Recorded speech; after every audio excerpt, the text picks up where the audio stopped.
তোমরা বন্ধুরা? সবাই ভালো আছে। আমি আগে জল খাবো।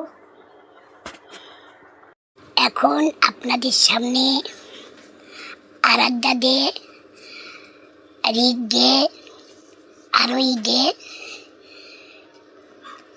লুচি, আলুর দম, মিষ্টি খাচ্ছে। আপনারা দেখেন।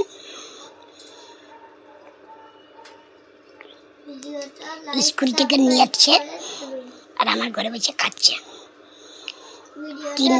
তিন ভাই বোন।